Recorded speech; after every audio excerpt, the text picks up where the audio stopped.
we have with us this very important person called Mr. Gregory Sheedle. Welcome to our show. Oh, thank you. I'm so happy to be here. I'm glad everything worked out for me to be here. So I'm Yeah, happy. our pleasure. Okay, so the audiences, I would like to tell you that he runs for Congress. He's a candidate for Congress. I've already introduced you that you're a candidate of Congress. So if you yourself can tell something about you to the audiences, yeah. Well, it's this was my fifth time running for Congress up in the northern part of California, the most northern part of California. That particular district is 90% white and 1% black. It's a mixed district in that there's a lot of agriculture. There's universities there, so it's a huge district. It's larger than several states that we have. So it's a huge district with some very interesting characters, and so it's been a lot of fun running. I'll tell you that much. Oh, okay. Great. The second question to you would be if you can tell something about your background, your professional and personal background. Well, I have a bachelor's in and a bachelor's in psychology because I started off on wanting to be a physician. So I did psychology and pre-med, then I went on to get a graduate degree in healthcare administration. And I was applying to medical school, and then my son became ill with cancer. He was like 20 months. And then that took me out of medicine, so I ended up going into law. And my last year of law school was when I started running for Congress the first time. Okay. Yeah, I walked into class and the professor said, I was watching television last night and I saw Gregory Cheadle on television. So that was the beginning of my Okay. my foray into politics. Okay. So do you have any background to politics? I mean, your family, or you're completely new into it? Completely new. I'm not a professional politician at all. Okay. There's no one in my family who's been involved in politics. No one. And so Okay. I'm a newbie all the way around. Oh, all right. Oh, good for you. Okay. Yeah. Like you said that in California, where you are a part of, there are 90% white and 1%, I think 10% black. No, 1% black. Oh, 1% black. Oh, just 1%. 1% black. Oh, okay. Do you find any the things that we are coming up with these racism and a lot of things are coming up, and especially at these times. So Oh, yeah. do you find any difference, or I mean it is as good as anywhere in the country? No, I mean, my particular district is largely Republican. And Okay. so we have a lot of Trump supporters there. And I was doing well until I decided that I could not be quiet on the issue. Yeah. And that was with Colin Kaepernick. When Colin Kaepernick took a knee, I could not abandon him. There was no way in the world that I could say, there was no way in the world I could be quiet about it. And everyone in my district was against it. They hated football. They were going to boycott the NFL. No. And so when I stood up and said that I was in support of Colin Kaepernick, my support in the district just plummeted because those people just could not stomach that a black man would stand up for principle. As long as we're doing something that would benefit them, it's okay. But once we start doing something that would benefit ourselves and call attention to the injustices that we have experienced forever in this country, all of a sudden everybody gets angry. And so that's when I lost a lot of support. Okay. I think I just jumped into it too fast, but It's yeah. okay. Yeah. Okay. My next question to you would be, what are your issues that you're running on? Well, for me, the major issues would be campaign reform, jobs, and healthcare. Campaign reform is very important because the problem that we have in the United States is that our Constitution initially was of, by, and for the people. Now it's become of, by, and for the corporations. And so the corporate influence is throughout every weave and fabric of our government. And And so whenever a piece of legislation is coming out of D.C., some corporate influence is being benefited and not the people. It's at the expense of the people. And Okay.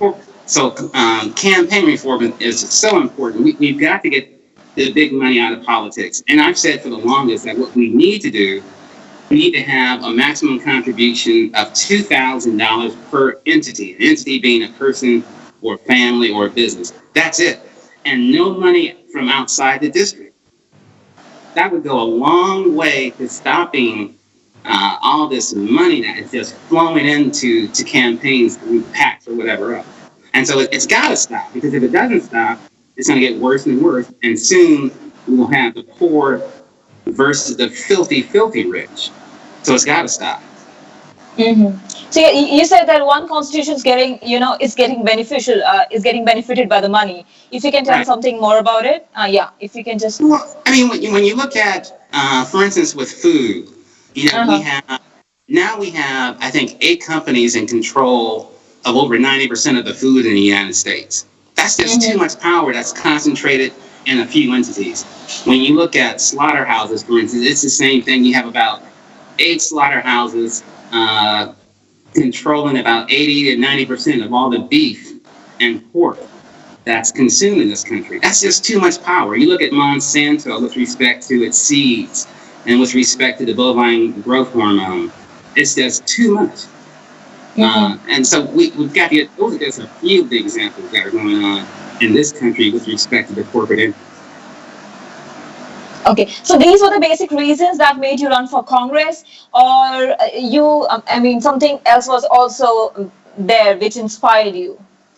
Well, my inspiration came because, like I said, I was in my last year of law school. And I was thinking, should I use all my gifts, talents, and education to benefit myself? Or can I use those things, or should I use those things to benefit society? And when you look at my background, coming from the ghetto, the inner city, whatever you want to call it, and all the headache and all the pain that I suffered, I felt so overwhelmed that I should use all these things that I have at my disposal to benefit society. Because what good is it if I become wealthy and society is messed up, even more messed up, because I didn't have my influence in it? And so it was it was an easy decision to leave all that behind and go into politics and do my best to change society. Okay, so you mentioned that you suffered a lot. I mean, you had a lot to go through. If you can just tell us something about it. Growing up, we had what was called segregation. So blacks could live in one side, and they were not permitted to live in another area of the city. And so growing up in that, then we had the race riots. We had the death of Malcolm X, the death of Martin Luther King, the Kennedys, Edgar, I forgot his name, Medgar Evers.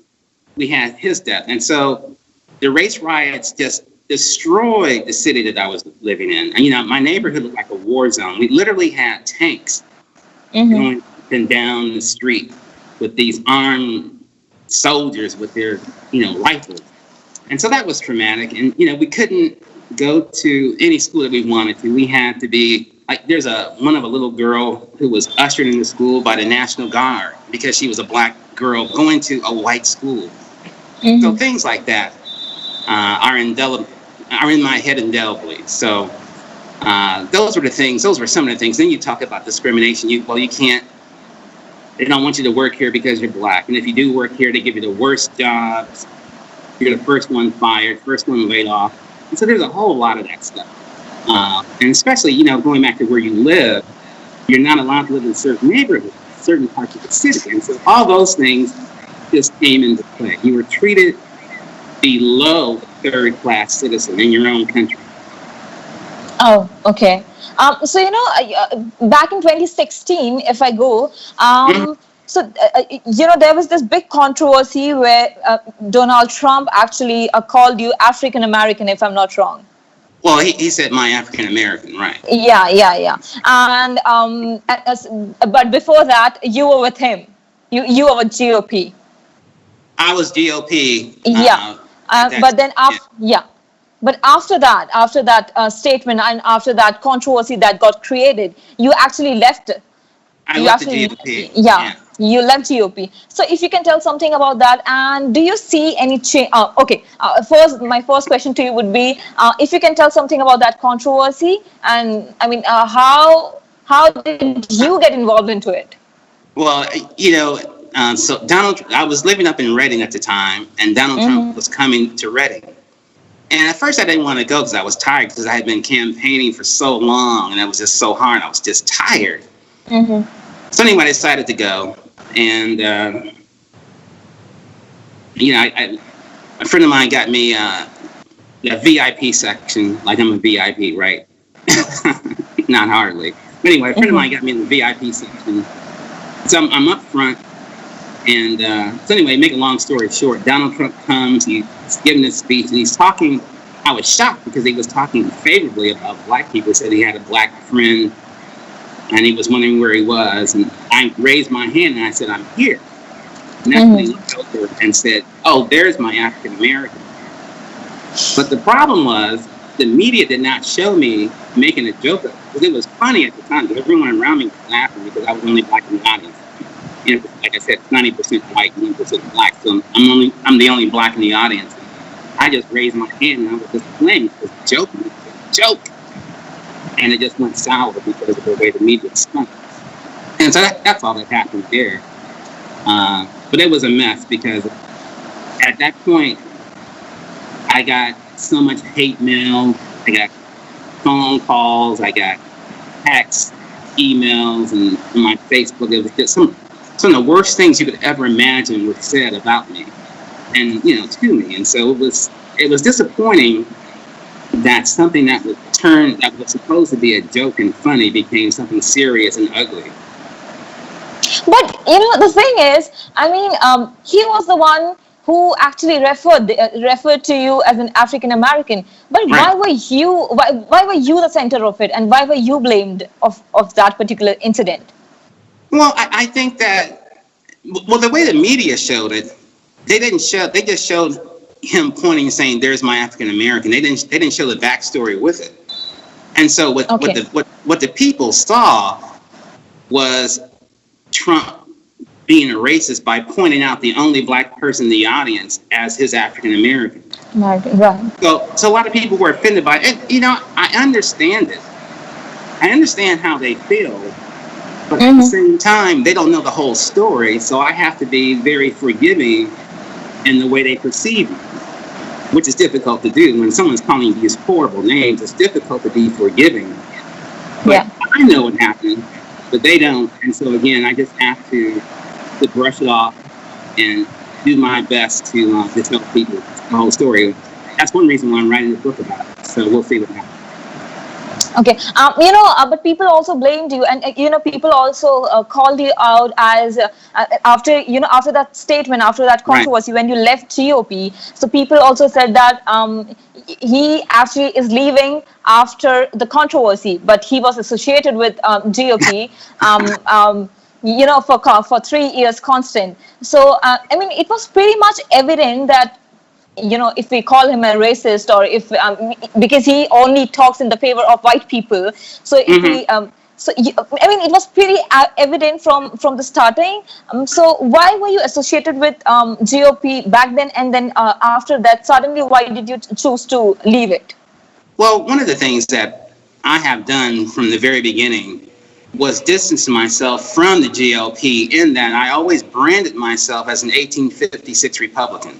Which drew a storm itself, because by branding myself as an 1856 Republican, I drew attention to the real founding principles of the Republican Party and was doing my best to draw attention to those principles and bring the party back.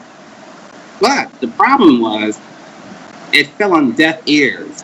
The Republican Party did not give a beep about the plight of blacks at all. And that's when I left. Because I was not, even though I branded myself an 1856 Republican, the Republicans that freed the slaves, that stood on principles. In 1856, you had whites who were killed along with the black slaves that they were trying to free. You can't get any more principled than that. But the problem was the Republican Party had been hijacked by another set of principles that I was not in favor of. Oh, okay. Okay. So then you And, choose to leave it. yeah, because Okay. when the Republican Party would not give ear to what I was saying, and when the Republican Party got angry at me for siding with Kaepernick, it was clear that they had no interest in black people at all. Mm-hmm. And so I was not going to be with a party that hated me. They would not, rarely would the Republican Party invite me to speak anywhere. Rarely. Okay. And so Okay. I'm like, I'm leaving. You guys, you don't want me. You don't care about black people. I'm out of here. And so I left. Okay. So what's your take on the rage, which is, I mean, not only in US, but the whole world, the rage which is being created about the Black Lives Matter. So what's your take on that? Wow, it's about time. And, I love that there's certain aspects of it that I love, in that the whole world has looked on the United States forever and has seen the injustices that black people have suffered. They've seen it. They have watched it over the years. And with the George Floyd death, it just unleashed this whole flood of emotion toward black people, because it could no longer be denied that we have been treated unfairly and with injustice and with inequality. It was undeniable. And so the whole world came in and said, we are with you now. Even those who were sitting on the fence, no, they got off the fence and they got on our side, because they could not let themselves ignore any longer the injustices that we've suffered as a people. Okay. So would you say the Black Lives Matter, the rage which is being, which is being created currently in US and all of the world, so would you say it is correct?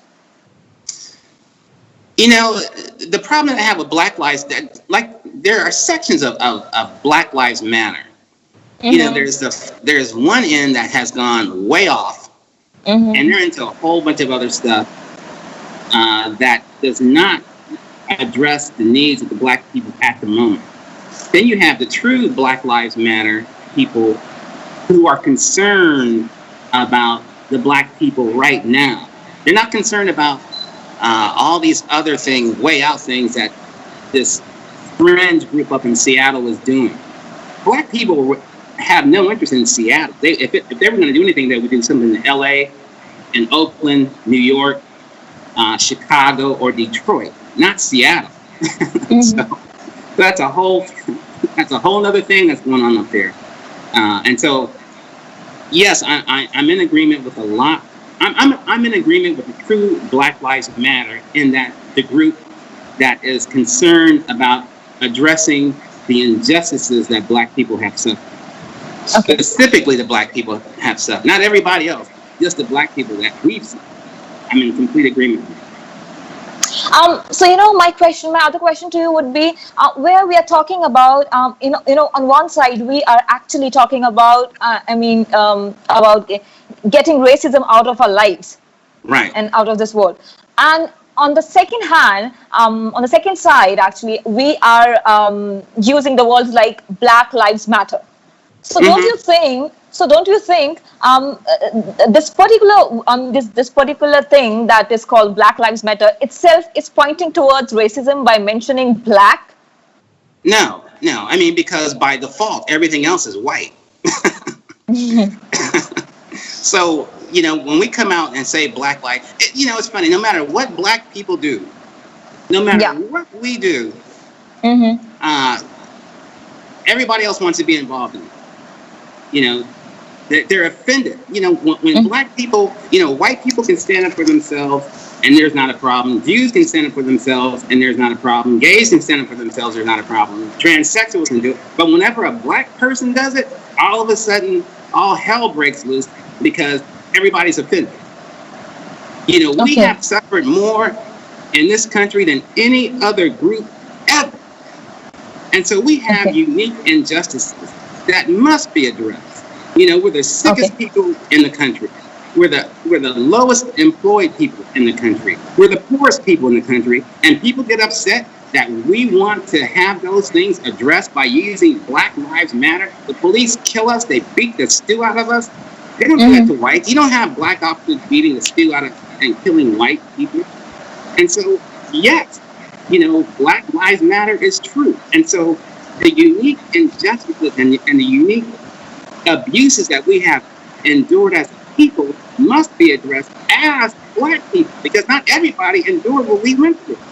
And that's why I have no problem with Black Lives Matter, because it's Black people that have suffered so doggone much in this country. So it's not racist at all, because we're not saying that we're superior. Racism says that my group is superior. We're not saying Yeah. that we're superior. We're saying, Mm-hmm. we have suffered and we want to be healed. That's all we're saying. Okay. Okay. Got you. Okay. Yeah, we get it. Okay, All right. all right. Yeah. Okay. So you mentioned police, like you Mm-hmm. mentioned police in your sentence. Okay. So this thing is also going on about defunding the police department. So what's your Right. take on that? Yeah. What's your I, take on that? well, I think it's a mistake, and I'll tell you why it's a mistake.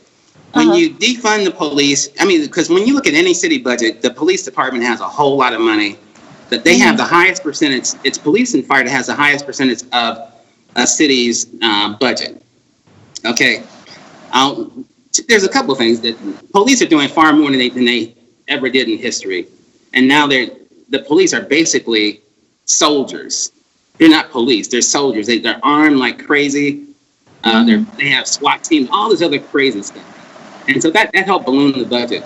But now when we talk about defunding, police, we have to be careful, because what happens is that if you take away, let's say you take away 50% of their budget, okay, Mm-hmm.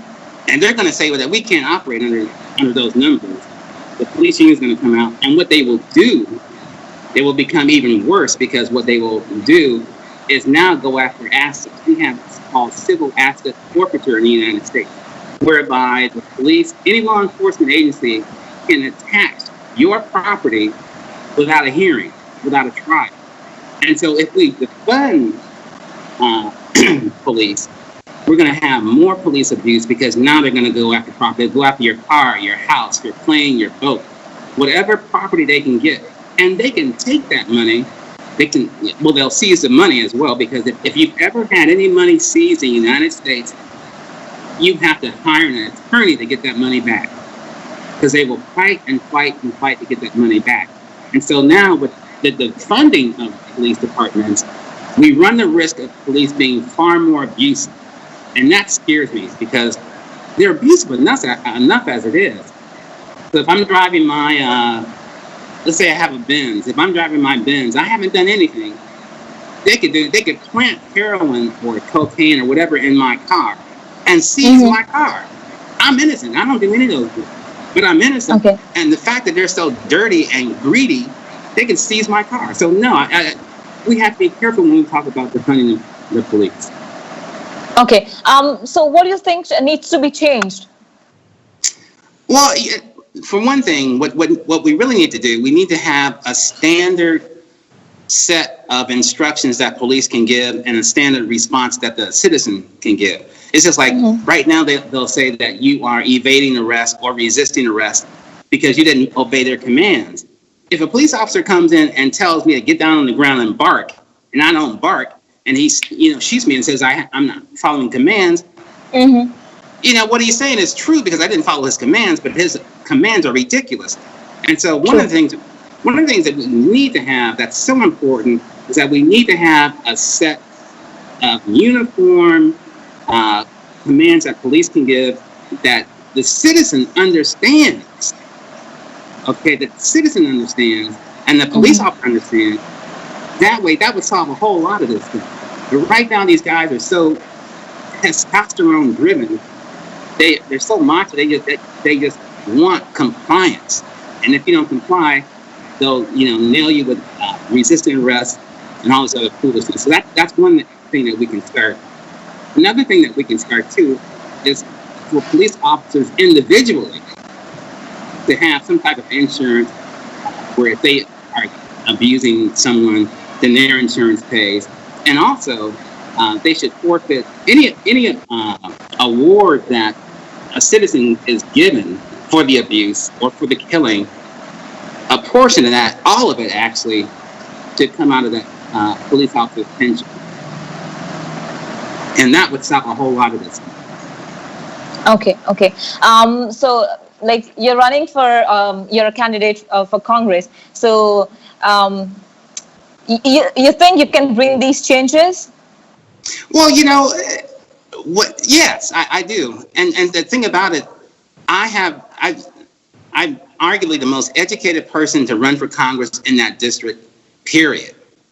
With a bachelor's, a master's, a JD, and another degree. Arguably the most educated person to run for office in that district ever, period. Mm-hmm. That's one thing. The second thing is, I've been blessed to have far more media exposure than all the candidates who have ever run in that office ever. Mm-hmm. Ever. And so I know that my influence is there. And so what's key is to have programs like yours where I can talk about these things, where I can just plant the seed in someone's ear, and they can run with it. And when elected, I could do even more. But even right now, as a candidate, I've been blessed to have just so much power. I don't want to use power, but influence, in that a lot of people have heard what I've had to say. And so, yeah, I can bring about those changes. All right. Okay. So, I also came across this news about abolishing qualified immunity would change the landscape of policing. Do you agree? What would you say? Our criminal justice system has been set up in such a way that we do these bargaining things to get to the big fish, if you will. With respect to that, I think it's probably good at this time to get rid of it because we have allowed like a lot of things, they've been abused. And so I think it's time now that we shift it the other way by getting rid of it. Okay. So you do agree about this thing? I do. Okay. So you also have said that the world has its eye on this independent congressional candidate because he stands for principle, not party. Right. Yeah. So what do you mean by that? Well, I mean, when I'm here in the United States, the United States is so divided. We're divided between Democrats and Republicans, conservatives versus liberals, and no one's talking to one another. The Democrats won't talk to the Republicans and vice versa. The Democrats will call the Republicans stupid. The Republicans will call the Democrats stupid. And I get tired of the fighting, but more importantly, neither group has done anything for blacks. Neither group has the interests of blacks at heart. And so by being independent, I can listen to both people on both sides, and both sides can talk to me, which is critical because we are not going to make progress as long as we are fighting one another.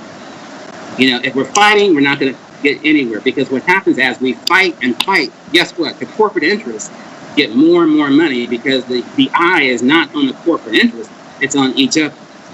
And the corporate interests want us to fight so they can get away with murder, literally. And so it's important that as an independent candidate, that more people start looking at being independent instead of being wedded to the parties, because there's not very few people will agree with the entire platform of their party.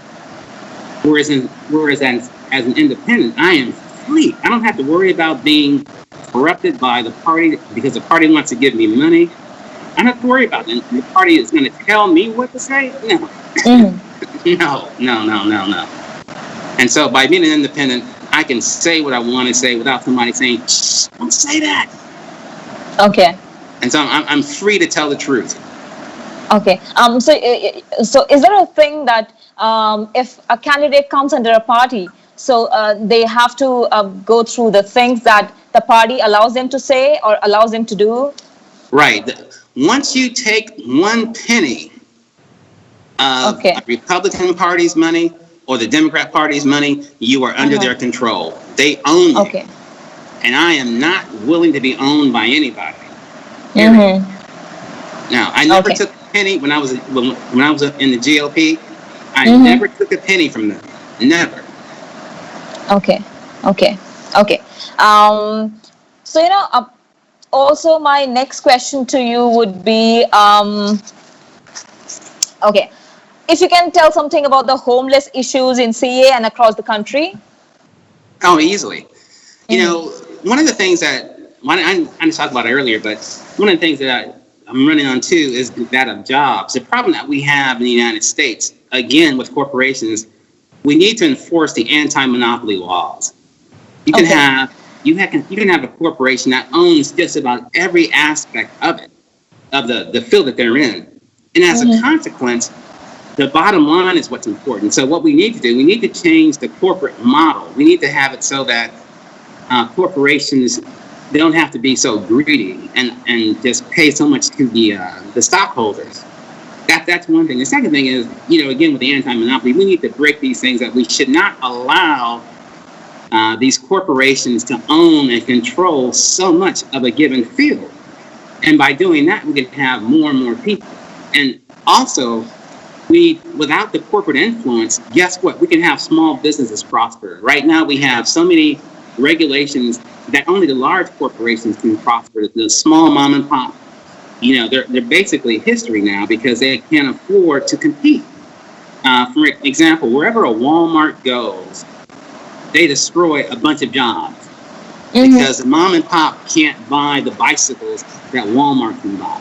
They can't buy the whatever Walmart, they can't buy the clothing, so forth and so on, that Walmart buys. And as a consequence, they go out of business. But also, Walmart destroys the industry here because what they do, each year they just tighten the screws. And so the manufacturers of American products, historically American products, are now being done overseas to compete in order for that corporation to compete with Walmart. So that's just a little bit of the homeless situation. So what it is, we have to find ways to employ these people. And instead of having these large corporations with only a handful of people controlling them, we need to have more people working here. Because if we have more people working here, we have less homeless and we have less crime. You are not going to commit a crime if you're working hard and your time is occupied. You don't have time for crime. And that's one of the things that we have to address in this country. We need to have people. It's cheaper to employ people than to have police and prison. Much cheaper. And so we have to look at it from that perspective. Okay. Okay. So, what would you say about during the times of COVID-19 and this Corona times? In what situation is U.S. is currently in what kind of situation? What is the U.S. doing? Yeah, I mean, is it helping is Corona helping U.S. in getting better, or it is a backdrop? Yeah, the Corona thing is puzzling to me. Okay. Because I haven't, I think there's something sinister behind this stuff because the numbers just aren't working out right. It's like they want control, and this is one way to do it. We've had pandemics in the past. Yeah. And there was not nearly the amount of control and hysteria that we have now with the deaths that we have. I was looking yesterday, we had 125,000 deaths in the United States, supposedly from coronavirus. But what concerns me is, what is a death from the coronavirus? And I've not seen that substantiated in the reading that I've done. There's a difference between someone who dies with corona and someone who died from corona. And that distinction has not been made clear. I can have a heart attack or heart disease. I can have asthma, and I could be tested for coronavirus, which is another issue because are they really testing for corona? Because there's a family of coronaviruses. But there's the one that's causing trouble right now. Supposedly is called COV2, And so if I'm tested for coronavirus, and they're testing for coronaviruses in general, that's so different than testing from the CoV-2. Mm-hmm. And so when these people are dying, I am not satisfied that we as a country and as the world are getting true numbers. And Okay. only thing I want is transparency. And I'm not feeling that we're getting true transparency here. So, are you saying that the numbers are higher or lesser? I'm saying that I don't know. My guess is that if we're testing for CoV-2, given Mm-hmm. the 125,000 deaths that we have now, to me, they're suspect in that, number one, you can have a condition aside from CoV-2, from COVID-19. You can also have the flu. So what are these people dying for? If you test for just one thing, the person dies, the person could have died from another thing as well, but we're not testing those things. Okay. And so, again, I want transparency. It seems like we know the result that we want, and so we're working hard to get that result, rather than being objective and saying, okay, this person died, this person had COVID-19 or CoV-2, but he also had a heart attack, he had a stroke, which may or may not have been induced by the CoV-2. And so those are the things that are important to me. And again, I'm not feeling confident that we have the transparency that we need to make good decisions. And why do you think? The people are doing this. Why do what do you think is the reason behind hiding the numbers or behind this transparency? Well, there's always been an issue of wanting to control. Mm-hmm.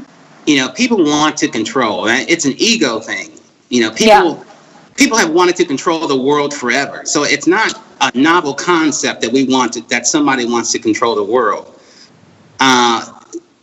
There may be some corporate influence as well, but the reality is, with 125,000 deaths, that cannot be justified given the amount of destruction that we've done to the world economy.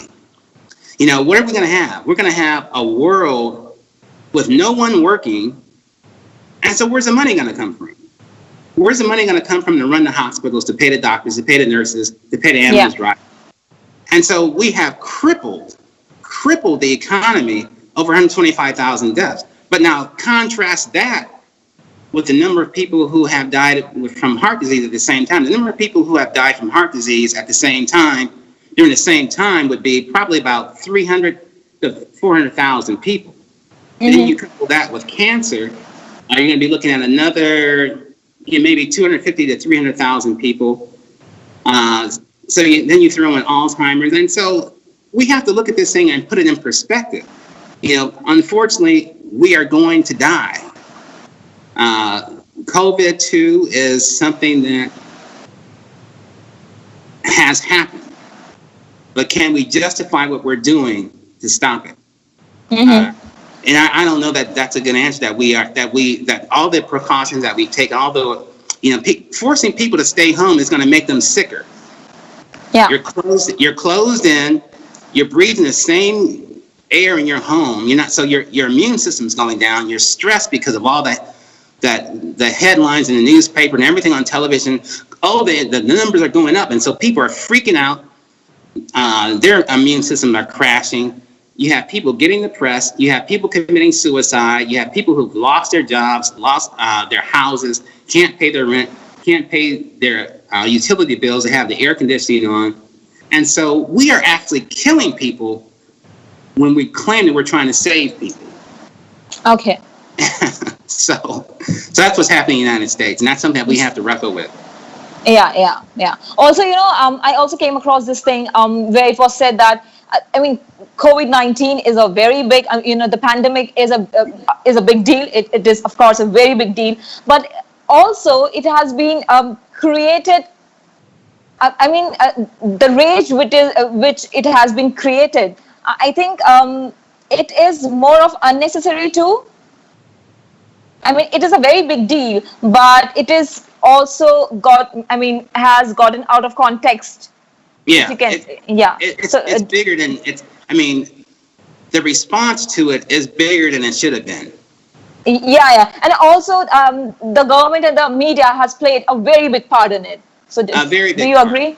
Oh yes, I agree. I mean, because every time you turn on the television, it's like they are just creating this fear and this panic. And whenever you create fear and panic, people are not thinking rationally.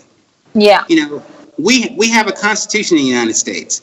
We are guaranteed certain rights. And Mm-hmm. so when historically, if you ever want to weaken a people, you get rid of their rights. Don't give them rights.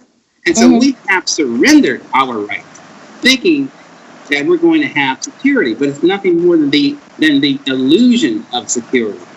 And so we have crippled ourselves with respect to our rights because now we have mayors, governors making these sweeping regulations that they have no business doing.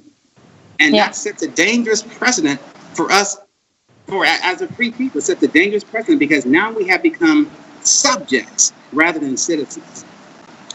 Yeah. So, what would you say? I mean, what should US do to get out of all these things? What are the steps that US should take to make it? I mean, it is of course Well, a beautiful country, but a better place to live in. I think that what we have to do with respect to COVID, you mean? Uh-huh. With respect to COVID, what we have to do is make certain that the testing that we're doing is proper. Just because someone tests positive for COVID-2 doesn't mean that they're going to die. Yeah. Okay, that's one thing. There are a number of viruses and bacteria within all of us Yeah. that, if left alone, would destroy us. But our bodies take care of it. So we have to have, number one, to answer your question even more directly, we have to have an emphasis on prevention of disease rather than dealing with an organism that's going to attack us. So, like the face mask and all that other stuff. The emphasis is on disease rather than on health. And what we need to Yeah. do, we need to have people be concerned about being healthy. Why in the world are we shutting down parks and the beaches? People need to be at the beach. They need to be at the parks and breathe some good air. And the sun's gonna. But don't you think? But don't you think that will? I mean, we are majorly we are focusing upon social distancing. But if we open beaches or if we open parks, so that is going to hamper these things. I mean, social distancing. Yeah. When you have social distancing, you know, let me put it to you this way: what we're looking at, the preventional measures that we've taken were based on mathematical models. They weren't based on real life stuff. On math, like Neil Ferguson out of that university in London comes up with all these fanciful numbers. Initially, COVID-19 was supposed to take out millions upon millions upon millions of people. It hasn't. So his numbers are off, and they've come down. Neil Ferguson and Fauci have come down considerably with those numbers because the model that they used was a farce in the first place. And so they've been embarrassed because they haven't been able to get the numbers. So that's one thing. And the second thing, again, is that if I am healthy and I'm exposed to a viron, my body is going to take care of that. Mm-hmm. But now, if I'm undergoing chemotherapy, if I'm elderly and sickly, you can be elderly but not sickly. But if you're sickly and elderly, then that's a different story. But, we need to be outside to get fresh air, to get the sunshine, to build our immune system. We need the vitamin D from the sun, a free thing. We don't have to worry about some vaccine. We have the sun. We have the fresh air. Those things are critical to having somebody being healthy. Mm-hmm. And the emphasis in the United States has not been on health. It's been on disease. And so we have to reverse that model and emphasize health. We need to have people eating correctly. We need to have people drinking water. And so once we have a healthy population, we don't have to worry nearly as much as we have been about this virus. And so that's what we have to emphasize, because once we have a healthy population, not only do we not have to worry about COVID, we don't have to worry about a host of other health issues as well. And so that's important. Okay, so you are saying that U.S. as a country needs to focus more on the health department. They need, they need to make their people healthy rather than making them panic Right, about the right, situation. right. Uh-huh. Again, there's nothing better than health. Yeah, true. Nothing better. Yeah. And that's Mm-hmm. where the emphasis has to be. Have a healthy people. It's cheaper to be healthy than sick. Yeah, true. Okay.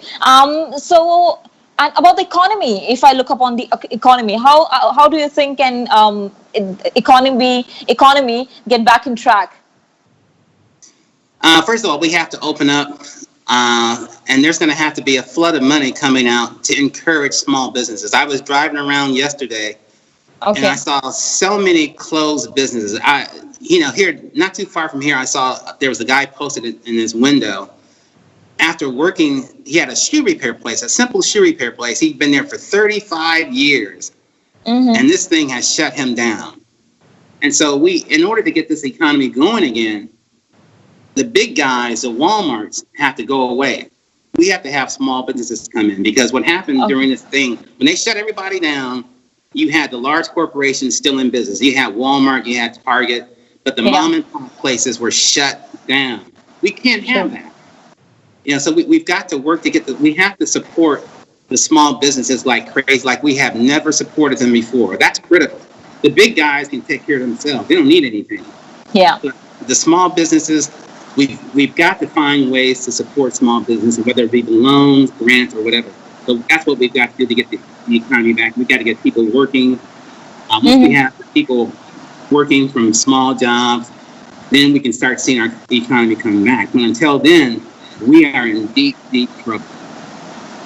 Okay. Okay. All right.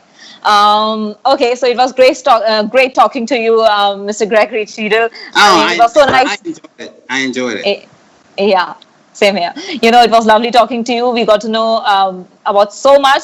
So if you can, also give a small message to the audiences, whoever is watching.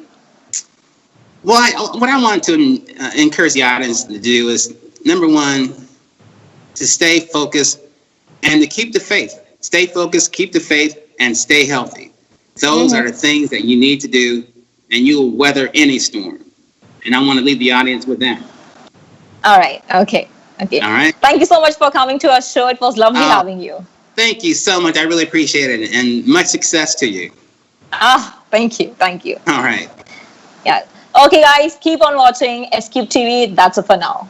All right. Thank you so much. Yeah.